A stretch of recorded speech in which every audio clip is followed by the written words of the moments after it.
Энэ Berkeley гэдэг нэр чинь намайг 2002 онд оюутан бахын хэлсэн. Berkeley гэх юм.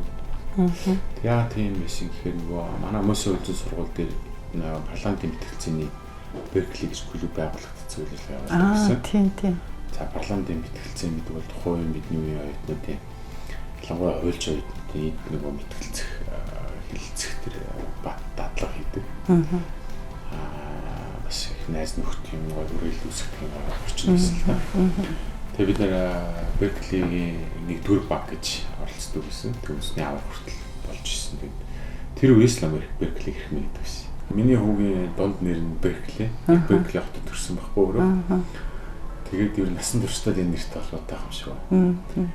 Тэгээд нэг энергийн хууль гэдэг нэг нууц гэдэг ном байдаг шүү дээ. Тэр шиг ингээд татагтаад байдаг юм байна. Тэгээд анх холбогдвол тэгээд чи 2002 онд холбогдсон гэж би 2015 онд явсан буюу 13 жилийн турш энэ сургуулийг бодож мөрөдөж тэмүүлж шинж бэлтгэж явж иж 15 онд нэлсэж орчихсон байхгүй.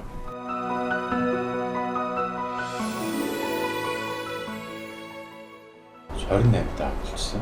Эхнэрт дээр чинь гэр бүл болоо 7 жил одоо өөрсөндөө зориуллаа шүү дээ. Манай эхнэр чинь герман сурсан. Тэр хугацаанд сураад за баг германаас төгсөж ирсэн өдрөө шухуу би давхар болоод тэгэл хүүхдээ болоод гацсан туршлага байхгүй. Тэгээ хоёр талаас ингээд юу ч явах нь улаан амгаар дээр ирсэн. Тэр нусаа хацартаа наа гэдэг шиг юм байсан.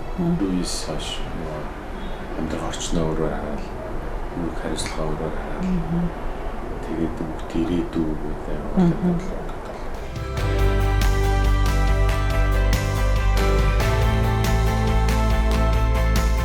15 жилийн өмнө Хэрхэнбаатар бол бас айгүй хэцүү байхгүй. 21-т залууд хин нэг нийтгээд одоо хуульч нарт хандахад ч дандаа нэг амьдрал хувь зай төрөнгөн нэрслээ даатгадаг, нууцаа хуваалцдаг. Тэгтэл тэр 21-т хүүхдийг хинж тоож ирж өмгөл үзүүлдэгсэн. Хойд чинь уцаараа ороод хуйлаа хардггүй ийм зузаан 10 ном хийсэн том хар зүнхтэй тэрийг өөрөө явдаг. Тэгж нөгөө үйлчлэгээ үзүүлдэг. Тэгээд ямар ч асуудал тавьсан нөгөө хуйлаа ухацсандээс л гарцсан болно шүү дээ. Чижээр одоо уншаад мэдсэн танилцсан байхгүй.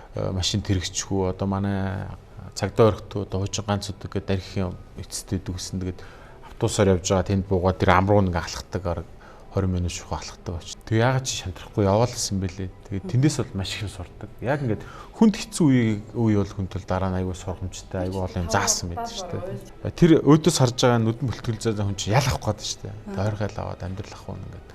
Торны цаана өнгөрөх гэдэг. Би энд ингээ хичээгээ тэр хүнийхээ яаж аврах уу өөдөөс нь хараа суугаад байдаг. Энэ мөч ард нь ээж нь ингэн төлөвлөд байдаг ч тийм үү.